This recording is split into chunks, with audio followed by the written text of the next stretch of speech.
Suporte básico de vida para adultos. Consenso científico e recomendações de tratamento 2020.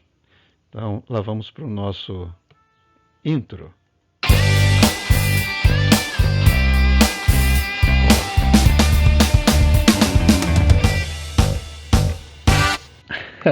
Muito bem. Pessoal, nós vamos apresentar essa videoaula com informações para clínicos. Bem, então, eu sou o professor Samir Schneid e nós conseguimos, gente, enxergar um pouco mais longe porque a gente tem se apoiado nos ombros de gigantes. Então vamos ver como que foi feita essa revisão da literatura atual sobre suporte básico de vida de adultos. Essa revisão que apresenta mais dúvidas do que certezas, ela segue 3 estratégias básicas: as revisões sistemáticas, as revisões de escopo da prática e as revisões de atualização de uma evidência. Tem uma publicação nova, tem uma evidência nova, então tem a atualização em relação àquele ponto. Por que mais dúvidas? Vocês vão acompanhar ao longo da apresentação. Muitas vezes, o que está sendo colocado é uma espécie de sinceridade científica. O grupo de editores, autores, assumindo a incerteza científica frente a determinado questionamento.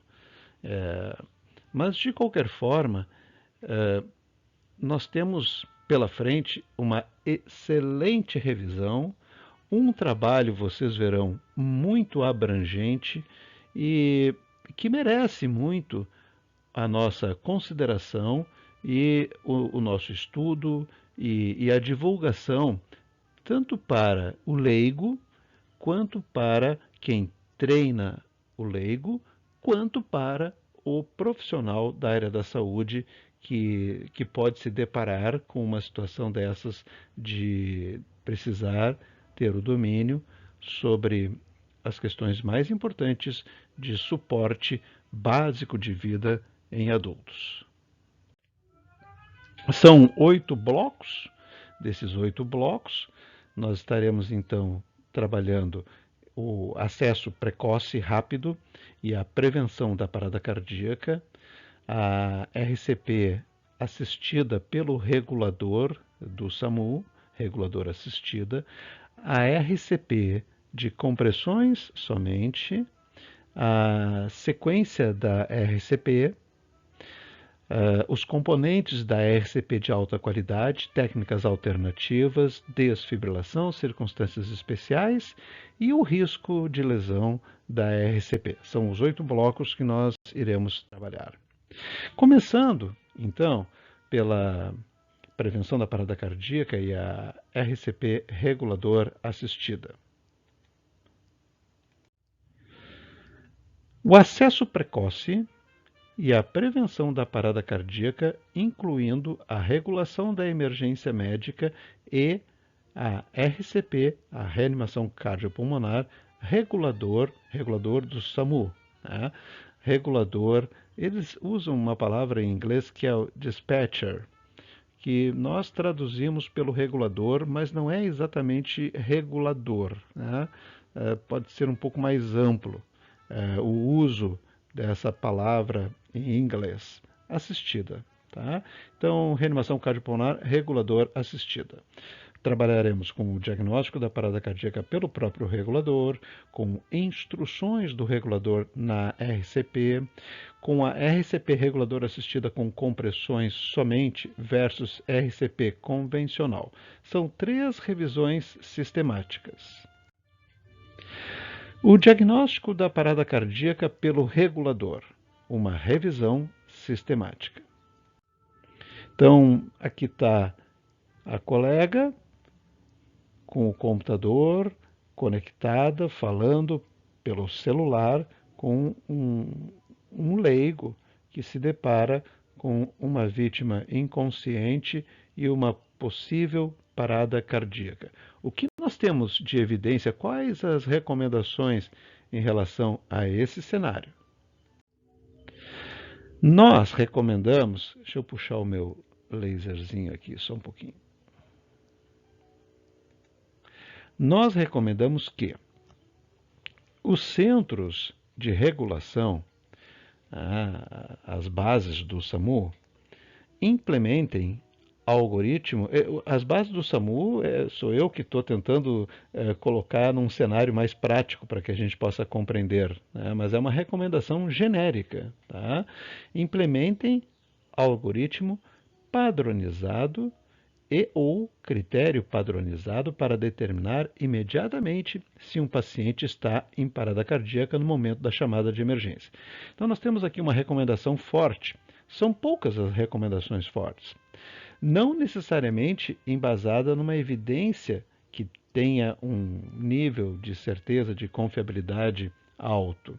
Por exemplo, aqui a evidência tem uma certeza muito baixa, mas o consenso dos autores é que justamente ter uma padronização para detectar precocemente se o paciente está em parada cardíaca e um critério que seja sensível, tá? Não necessariamente específico,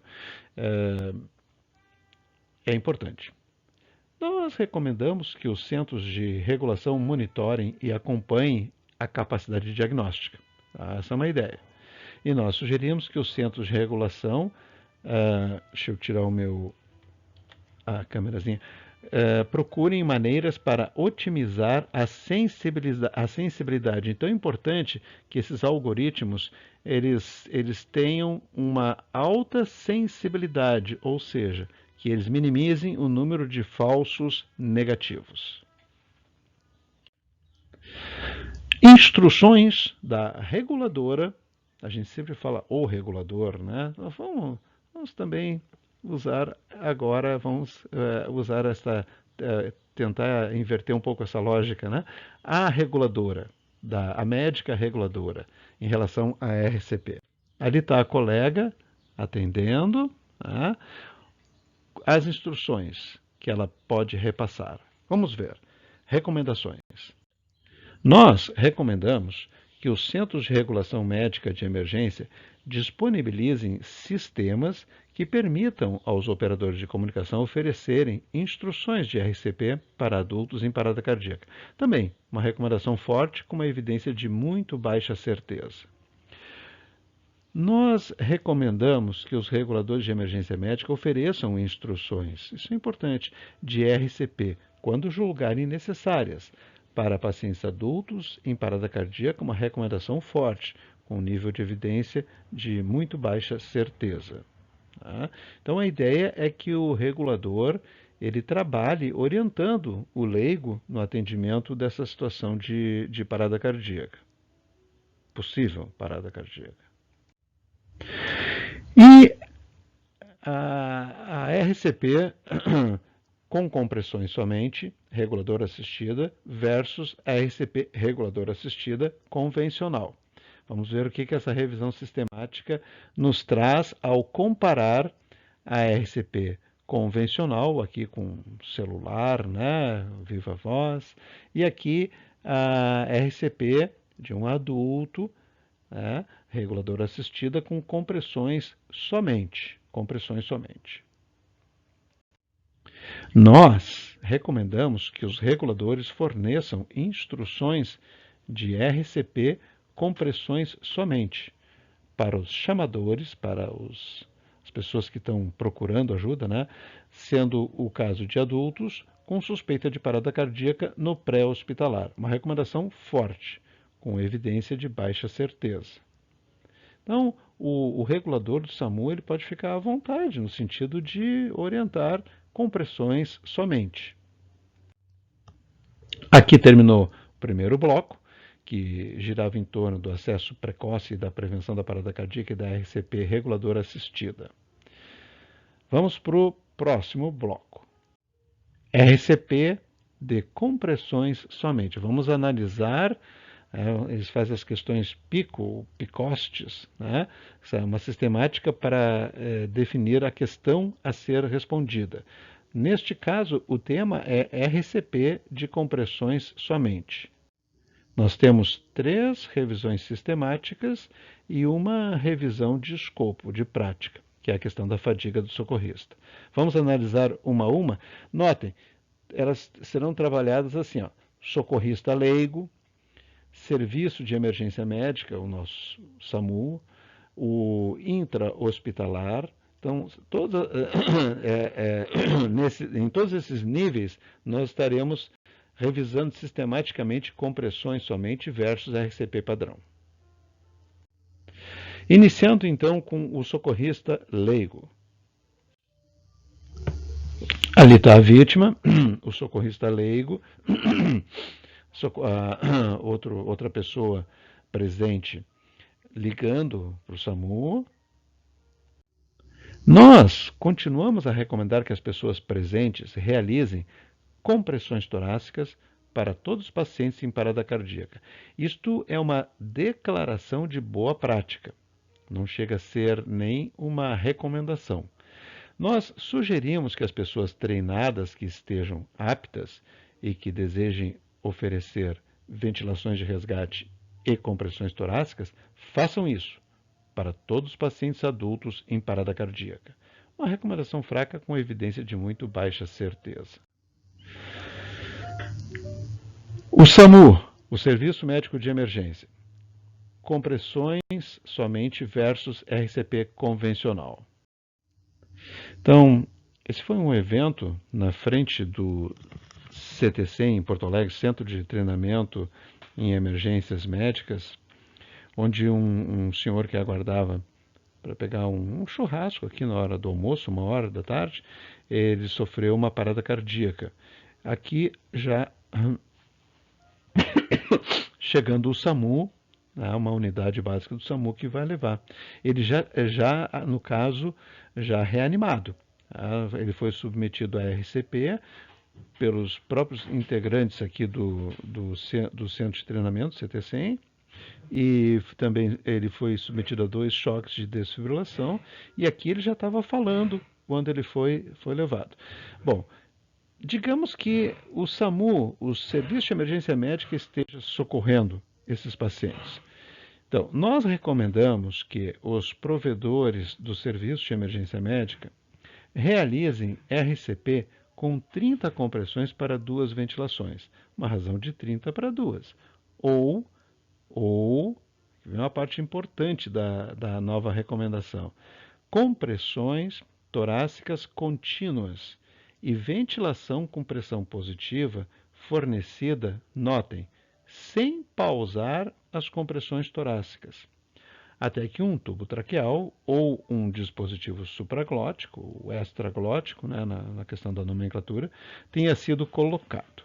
Notem que interessante, está destacado em vermelho, uma recomendação forte, com evidência de alta certeza. É uma das poucas recomendações fortes com alto nível de certeza que nós temos neste e em outros consensos que estamos revisando. Nós sugerimos que, se o serviço de emergência médica tiver adotado a ressuscitação cardíaca minimamente interrompida, que é diferente. É diferente da proposta acima. Essa estratégia seja uma alternativa razoável à RCP convencional para paradas cardíacas no pré-hospitalar, chocáveis e testemunhadas. Uma recomendação fraca com uma evidência de muito baixa certeza. E no intra-hospitalar? Vamos ver. Aqui, no nosso laboratório de ensino por simulação, o atendimento de uma parada cardíaca com recursos de suporte avançado de vida, né? Então, pessoal, vamos ver. Assim que a intubação traqueal ou uma via aérea supraglótica ou extraglótica forem providenciadas durante a RCP intra-hospitalar, nós sugerimos que os provedores realizem compressões contínuas. Bom, um conhecimento bem estabelecido. Com ventilação de pressão positiva fornecida sem pausa nas compressões torácicas. Perfeito. Recomendação fraca, uma evidência de muito baixa certeza. E a questão da fadiga do socorrista nas compressões torácicas somente? Então aqui está a Claudinha, do nosso LabEnSim, Laboratório de Ensino por Simulação, fazendo compressões e cansando. Ela está já pedindo água, né? Então vamos ver. A recomendação não mudou. Continua sendo rotar o socorrista que está realizando as compressões a cada 2 minutos. Isso é importante. Sempre que possível, rotar o socorrista a cada 2 minutos. Terminamos a RCP de compressões somente e vamos para a sequência da RCP, a sequência a ser estabelecida, as propostas. Começando por uma superfície firme, são 4 revisões sistemáticas, esse é o bloco que tem mais revisões sistemáticas.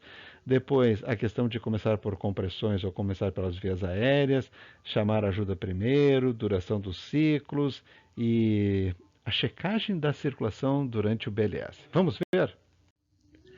Superfície firme para RCP.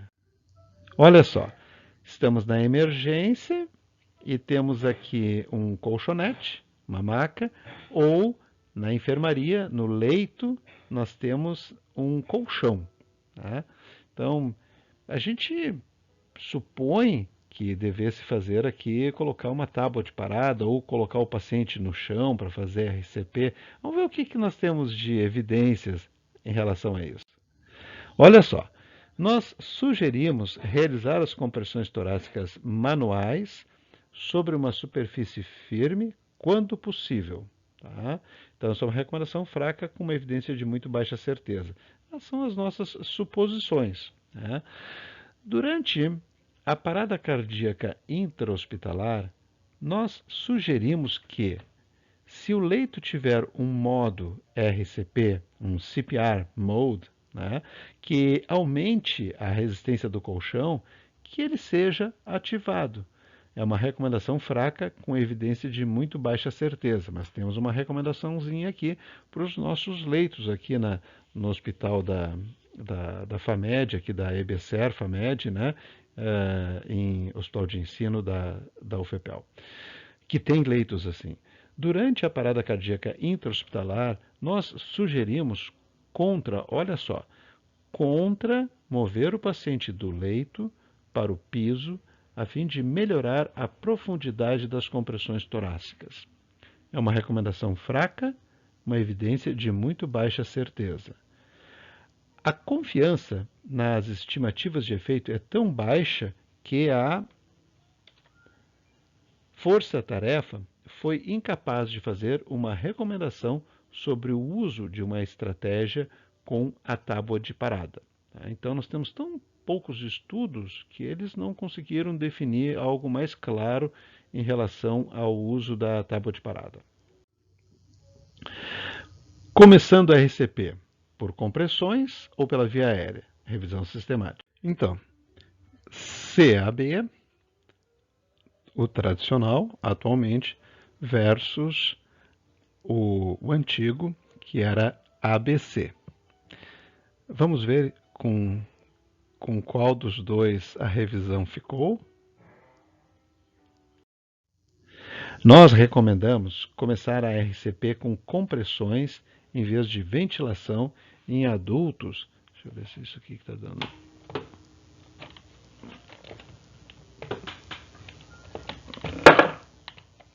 Opa, uma pequena interrupção aqui. Nós recomendamos começar a RCP com compressões em vez de ventilação em adultos com parada cardíaca. É uma recomendação fraca com uma evidência de muito baixa confiabilidade. E a RCP antes de chamar por ajuda? Então, aqui vocês estão acompanhando, né? Ele tem ali, ó, o celular, ela tem o celular, ela coloca no Viva Voz e vai fazendo a RCP. Né? Mas e se for uma criança, né? Claro que aqui é uma imagem, uma caricatura, né? Se for uma criança afogada, por exemplo, né? E vocês gritam por socorro, não vê ninguém, vocês estão sem o celular. Vamos fazer, não tem, vamos fazer RCP primeiro ou vamos até aqui o balcão para pegar um telefone e pedir ajuda? Então, nesse cenário, tá? O ideal é a gente tentar oferecer 2 minutos de RCP num primeiro plano. Por quê? Porque esta pode ser a intervenção salvadora da vida dessa criança ou de um adulto afogado que está nesse cenário por asfixia. Nós recomendamos que uma pessoa presente sozinha, com um celular, deveria ligar para o serviço de emergência médica, ativar o Viva Voz ou outras opções de hands-free, do inglês, né? E começar imediatamente a RCP com a assistência do regulador, se necessária. Uma recomendação forte, tá? Com evidência de muito baixa confiabilidade. E em relação à duração do ciclo de RCP? 2 minutos versus qualquer outro tempo. Então, quando é que nós vamos parar para checar o pulso? Depois de 2 minutos, antigamente, antes de 2005, era a cada minuto a gente parava. Né? Vamos ver o que nós temos então de recomendação. Nós sugerimos pausar as compressões torácicas a cada 2 minutos para avaliar o ritmo cardíaco. É uma recomendação fraca, com evidência de baixa confiabilidade. Checagem da circulação, sem novidades, né? Checagem da circulação durante o BLS. Isso aqui é um item. Ó, eles estão fazendo RCP, e nós estamos tentando ver o pulso. Isso foi uma estratégia muito utilizada antigamente para tentar fazer diagnóstico de dissociação eletromecânica, uns negócios que existiam naquela época, né? Mas a conclusão dos estudos é que muitas vezes nós estamos sentindo aqui, na verdade, nem é o pulso arterial das compressões. Na verdade, é a transmissão, seria a transmissão da onda de vibração da veia com as compressões do colega que está na RCP. Vamos ver o que eles dizem. Fora do ambiente de suporte avançado de vida, ALS em inglês,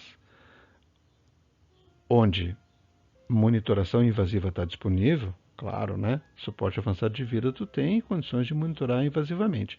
Os dados sobre o valor de checar o pulso enquanto a RCP está sendo executada são insuficientes. Nós, portanto, não temos recomendação de tratamento em relação ao valor da checagem de pulso. Tá? E a sequência da RCP termina aqui. Vamos agora para os componentes da RCP de alta qualidade. São 4 revisões sistemáticas: posicionamento das mãos, a frequência e a profundidade das compressões, razão, compressão, ventilação, momento para checar o ritmo e feedback da qualidade da RCP. Vamos ver então o que a revisão sistemática sobre o posicionamento das mãos durante as compressões nos traz. Veja, em adultos, a recomendação atual para o profissional da saúde é posicionar as mãos bem na linha média, na metade inferior do osso externo, longe, obviamente, do apêndice xifoide, tá? E para o leigo, a recomendação é mais simples. Claro, o leigo se recomenda comprimir forte e rápido no meio do peito. Em inglês fica com uma certa sonoridade, né? Push hard and fast at the center of the chest. Essa é mais ou menos a ideia. Já nos bebês com menos de 1 ano de idade, aqui sim, aqui a linha dos mamilos serve como referência para as crianças também. Né? Então, claro que para o adulto a linha do mamilo não serve como referência. né? Mas para bebês e para crianças, a linha mamilar, abaixo da linha mamilar, tu vai utilizar então, neste caso tu está sozinho, 2 dedos e a outra mão aqui procurando deixar as vias aéreas numa posiçãozinha neutra. Tá? Nós sugerimos realizar as compressões torácicas na metade inferior do externo em adultos em parada cardíaca. Uma recomendação fraca, uma evidência de muito baixa confiabilidade. Não mudou nada. A frequência e a profundidade. Então, o adulto a gente comprime desta forma, com as 2 mãos, como se fosse o eixo de um pistão, comprimindo o tórax, toda a caixa torácica e também o coração. Então, mesclando as teorias da caixa torácica com a teoria da bomba cardíaca. E, importante, oferecendo um recuo a fim de permitir o tórax voltar à sua posição original e o coração se encher, quase como se pudesse passar uma folha de papel aqui embaixo. Nós recomendamos compressões torácicas manuais numa frequência de 100 a 120, recomendação forte, evidências de muito baixa confiabilidade, mas essa recomendação 110 por minuto é fortinha. Nós recomendamos uma profundidade de compressão torácica de aproximadamente 5 centímetros, forte também, evitando simultaneamente compressões excessivamente profundas. Então, o ideal é que a gente evite de comprimir com força excessiva, tá? Durante a RCP manual. Mas aqui já é uma recomendação fraca. Notem, nós sugerimos evitar de se apoiar sobre o tórax entre as compressões, para permitir o recuo completo do tórax. Essa é uma recomendação fraca, com evidência de muito baixa confiabilidade. Esse é o estado da arte. E a razão compressões e ventilação? Então, 30 compressões para 2 ventilações. Contando alto e contando aqui, ventilando 1, ventilando 2, final do 3º ciclo, por exemplo. Nós sugerimos uma relação de compressão-ventilação de 30 para 2 comparada com qualquer outra razão em pacientes com parada cardíaca. Uma recomendação fraca, tá? Mas está aí definido. E o momento para checar o ritmo. Então, aplicou o choque, antigamente funcionava assim, até 2005 a gente era droga, choca, checa, checava o pulso, né? Depois mudou, os aparelhos mudaram, ficaram muito mais efetivos, as chances de reverter a fibrilação por um ritmo organizado aumentaram para próximo de 95%, e então passou-se a acreditar que o correto era só verificar o pulso depois de 2 minutos de RCP. Nós sugerimos o reinício imediato das compressões torácicas após a entrega do choque na parada cardíaca de adultos em qualquer cenário, mas é uma recomendação fraca, com evidência de muito baixa confiabilidade. Feedback da qualidade da RCP. Olha a tecnologia chegando aí. A imagem é apenas ilustrativa para um dispositivo de feedback comercial disponível no nosso meio. O objetivo não é promover nenhuma marca, obviamente, mas tu posiciona os eletrodos adesivos e o sensor aqui, o acelerômetro, fica na posição onde a gente vai apoiar as mãos e aí ele vai falando, comprima mais forte, comprima mais rápido, vai explicando direitinho como é o feedback. Nós sugerimos o uso de feedback audiovisual de tempo real e de dispositivos de alerta. Tem também uns feedbacks que funcionam com um clique. Durante a RCP, na prática clínica, como parte de um programa, como parte de um programa abrangente de melhora da qualidade da parada cardíaca. desenhado para garantir a oferta de RCP de alta qualidade de cuidados de ressuscitação ao longo do sistema de ressuscitação. É uma recomendação fraca com evidência de muito baixa confiabilidade. Nós sugerimos contra o uso de feedback audiovisual de tempo real e de dispositivos de alerta de forma isolada, ou seja, sem fazer parte de um programa de melhora da qualidade abrangente. Uma recomendação também fraca, com uma evidência de muito baixa confiabilidade. Componentes da RCP de alta qualidade, encerramos por aqui.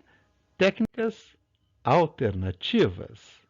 Então, seguido a gente vê nas redes sociais a possibilidade da gente ficar tossindo para se manter consciente na eventualidade de estar sozinho numa emergência, né? E também, às vezes, a gente vê o relato da possibilidade de fazer um marca-passos com o próprio punho. Vamos ver o que as revisões mostraram sobre essas questões. Nós recomendamos contra o uso, vamos ver que interessante, de rotina da RCP por tosse, que é essa, da pessoa respirar fundo, prender a respiração e ficar tossindo, como se fosse fazer as compressões torácicas, né? Para parada cardíaca. Então, é uma recomendação forte ser contra no uso de rotina. É uma evidência de muito baixa confiabilidade. Nós sugerimos que a RCP por tosse, vejam, possa ser considerada somente como uma medida contemporizadora na circunstância especial de uma parada cardíaca intra-hospitalar testemunhada e monitorada. Por exemplo, em um laboratório de cateterização cardíaca, se um ritmo sem perfusão, olhou ali no monitor, né, tu viu que ele fibrilou, for reconhecido prontamente antes da perda de consciência. Uma recomendação fraca com uma evidência de muito baixa confiabilidade. Mas tem mais. Nós recomendamos contra o uso do soco pré-cordial para a parada cardíaca. Uma recomendação forte, uma evidência de muito baixa confiabilidade. Nós recomendamos contra o marca-passos de punho para a parada cardíaca. Recomendação forte também, uma evidência de muito baixa confiabilidade. Mas interessante, nós sugerimos que o marca-passo de punho possa ser considerado. Então, se um aluno, né, comenta sobre isso, é importante que a gente, como professor ou como instrutor, tenha a noção do que a ciência está nos trazendo neste momento. Somente como uma medida contemporizadora na circunstância excepcional de uma parada cardíaca intra-hospitalar testemunhada e monitorada. Por exemplo, em um laboratório de cateterização cardíaca, devido a uma bradiassistolia. Se esse ritmo, sem perfusão, for reconhecido prontamente antes da perda de consciência. Recomendação fraca, mas muitas recomendações aqui são fracas e a evidência é de muito baixa confiabilidade. Ok, técnicas alternativas, vamos agora para a desfibrilação. Nós temos 3 revisões sistemáticas. Acesso público a programas de desfibrilador externo automático. Então, obviamente que vocês estão conseguindo ler com facilidade aqui, né? Isso está escrito em holandês, mas também notem, todos vocês conseguiram entender que isso daqui estava relacionado com o desfibrilador, né? Então, existe uma padronização nessas mensagens no mundo inteiro, ou pelo menos na Europa. Nós recomendamos a implementação de programas de atendimento público à desfibrilação, acesso público à desfibrilação, no inglês PAD, para os pacientes com parada cardíaca pré-hospitalar. É uma recomendação forte, com uma evidência de baixa confiabilidade. Importante, né? Análise de ritmo durante as compressões torácicas. Vejam, existem alguns recursos computadorizados que reduzem os artefatos. Ó, aqui são as compressões, então, gerados pelas compressões torácicas, permitindo a identificação do ritmo mesmo durante as compressões.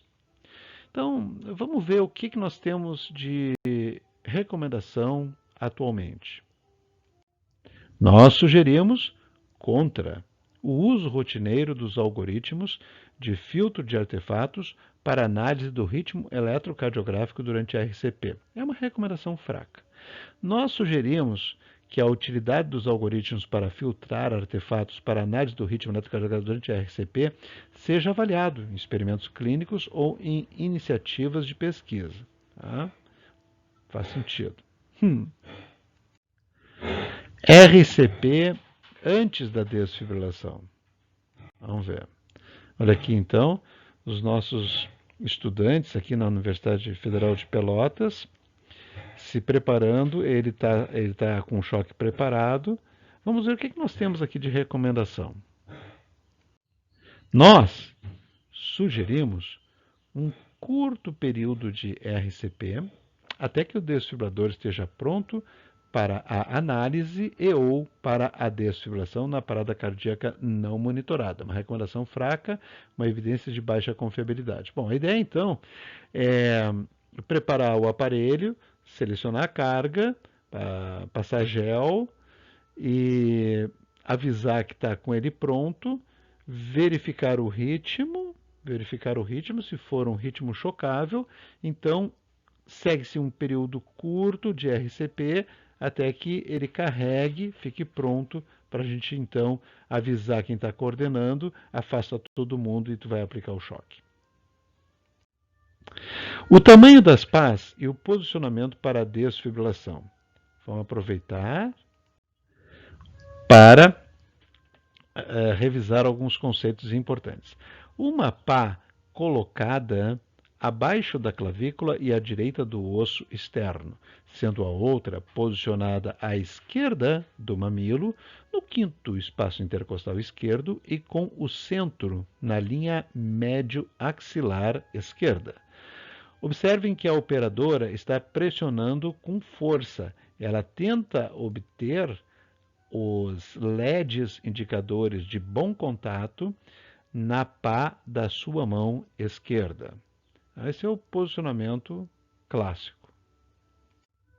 É razoável colocar os eletrodos no tórax exposto em uma posição anterolateral. Uma posição alternativa aceitável é a anteroposterior, obviamente com eletrodos adesivos. Os americanos praticamente hoje em dia, pelo que eu estou acompanhando aqui, eles usam só eletrodo adesivo.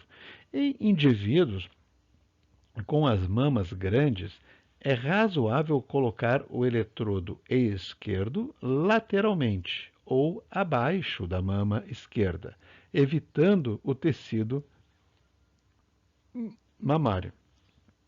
Alguma consideração deve ser dada à remoção rápida de pelos excessivos antes da colocação dos eletrodos, mas a ênfase deve ser minimizar a demora para a entrega do choque.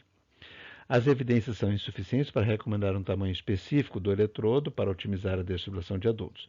Todavia, é razoável usar eletrodos com tamanho maior que 8 centímetros. Desfibrilação está revisada. Circunstâncias especiais. Durante RCP, durante o transporte, remoção de corpo estranho, cuidados de ressuscitação para emergências suspeitas de serem associadas com opioides e afogamento. Estamos próximos do fim, mas são assuntos bem interessantes. RCP durante o transporte. Aqui nós estamos dentro de uma ambulância, essa é uma imagem aqui da página da Lardell.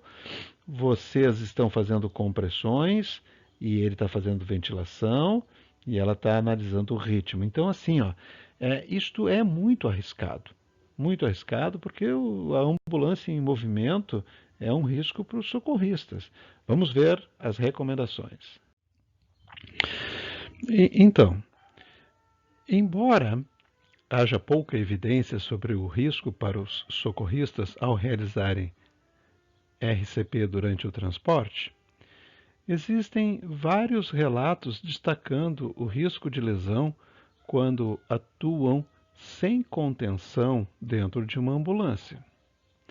Se o hospital não poderá oferecer nenhum tratamento adicional, os socorristas e o paciente estão expostos a risco adicional com pouco benefício potencial. Remoção de corpo estranho. Tentando colocar aqui a minha câmera. Remoção do corpo estranho obstruindo a via aérea. Uma revisão sistemática.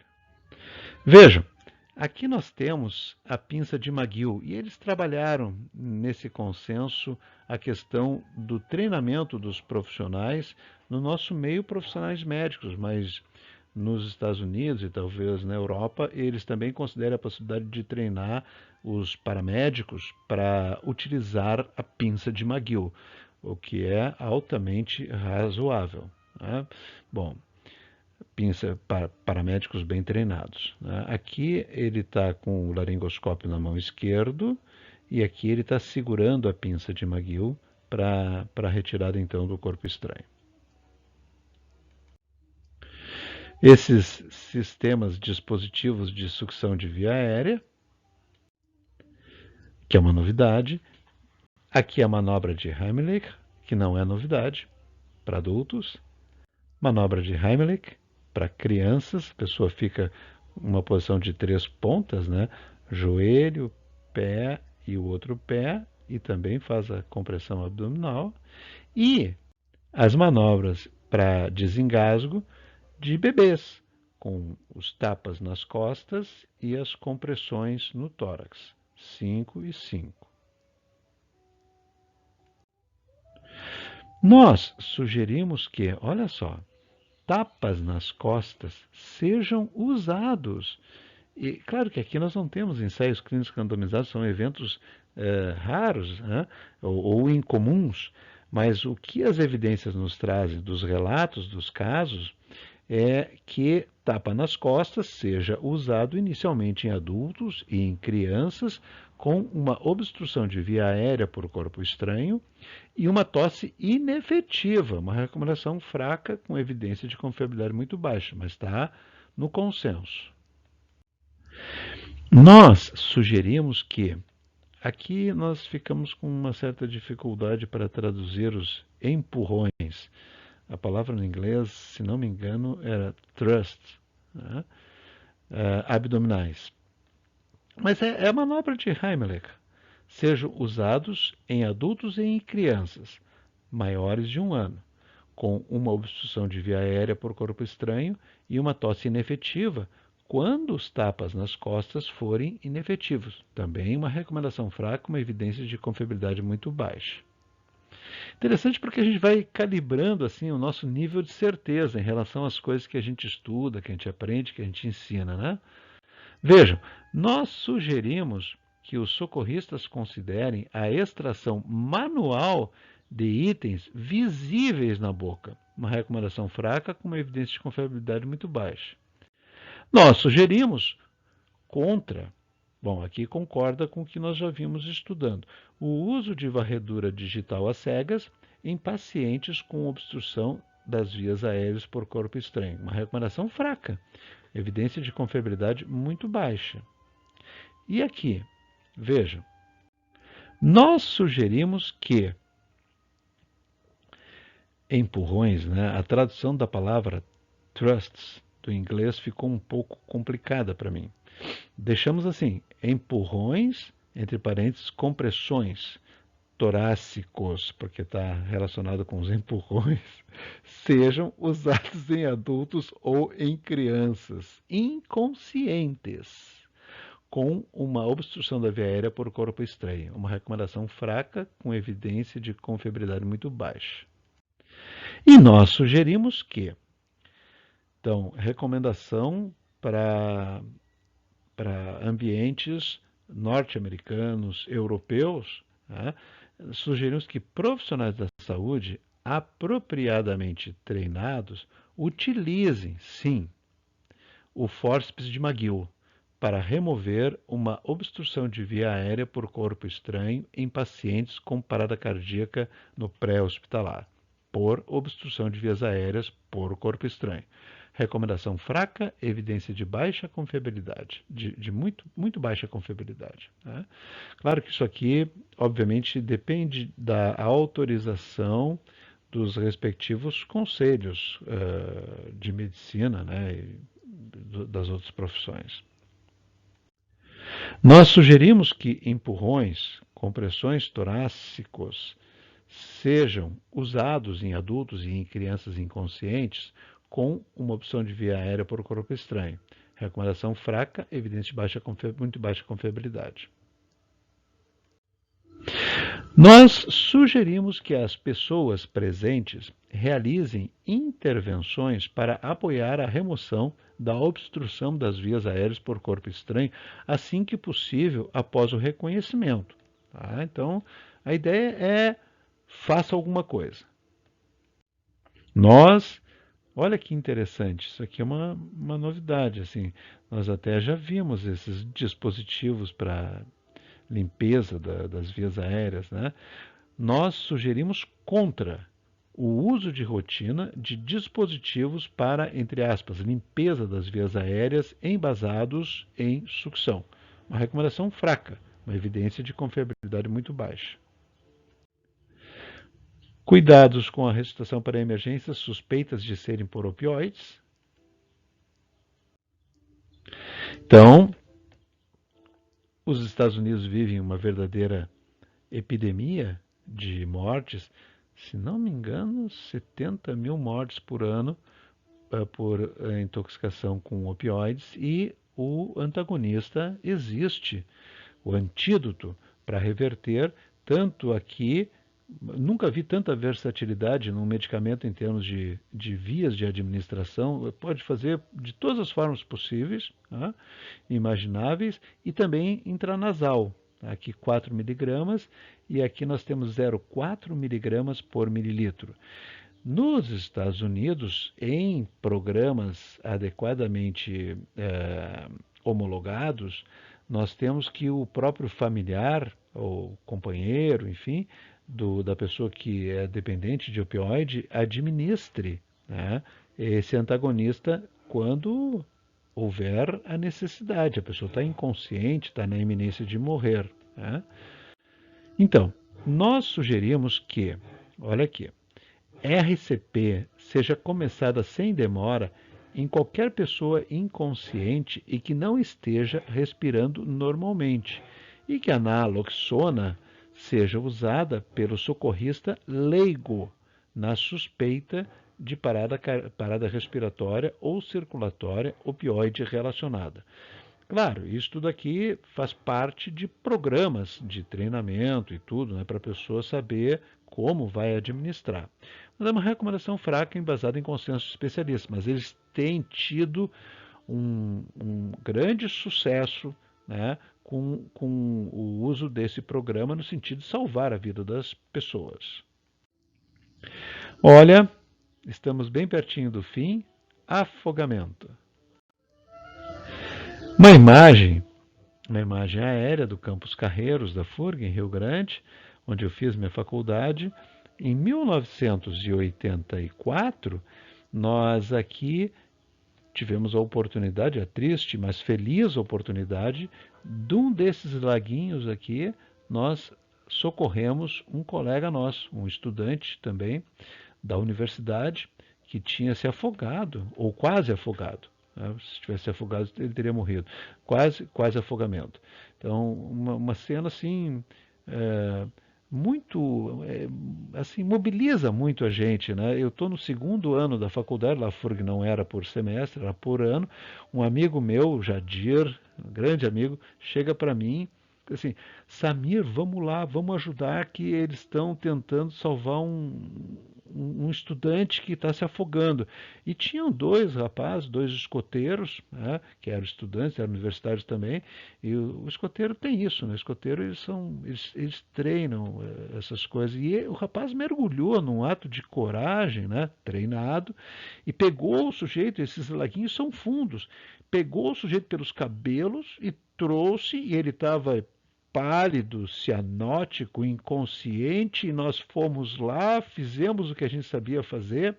Uns 3 dias depois, uns 3 dias depois, eu ainda visitei esse menino na Santa Casa e é emocionante. É emocionante. Eu era estudante de medicina, essas coisas mexem com a gente, né? O rapaz estava lá, né?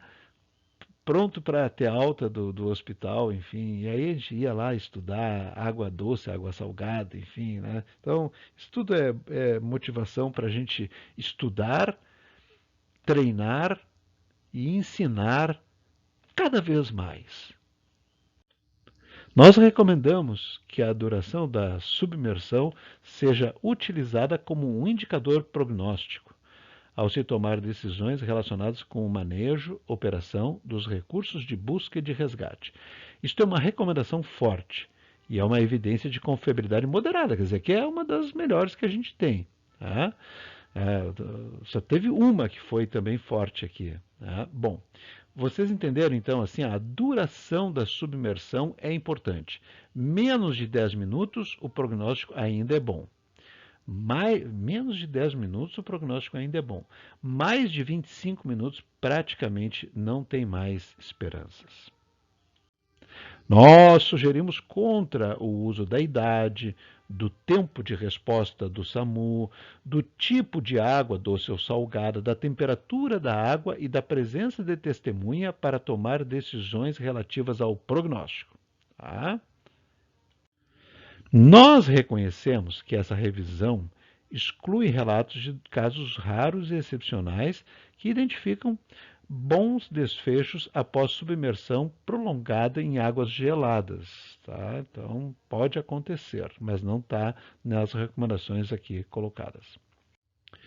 Circunstâncias especiais foi agora a questão do risco de lesão da RCP, que é bem rapidinho. Os danos da RCP,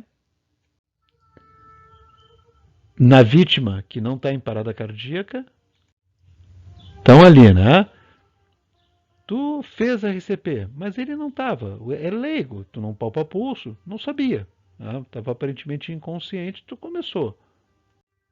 Nós recomendamos que os leigos iniciem RCP para a parada cardíaca presumida, sem receio de prejudicar pacientes que não estejam em parada cardíaca.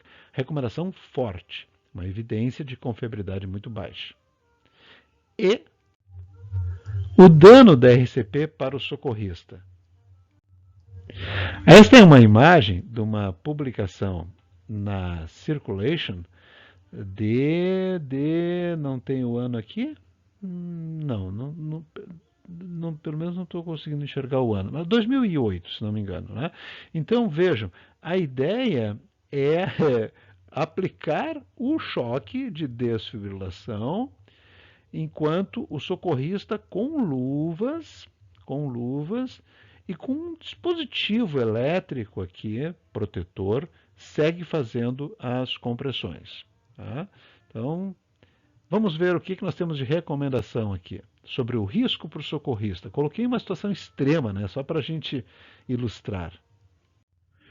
Os relatos isolados de alguns efeitos adversos resultantes do uso frequente e generalizado da RCP, tem muita gente sendo reanimada no mundo inteiro, mas tem relatos isolados, e são tão isolados que eles sugerem que a RCP seja relativamente segura.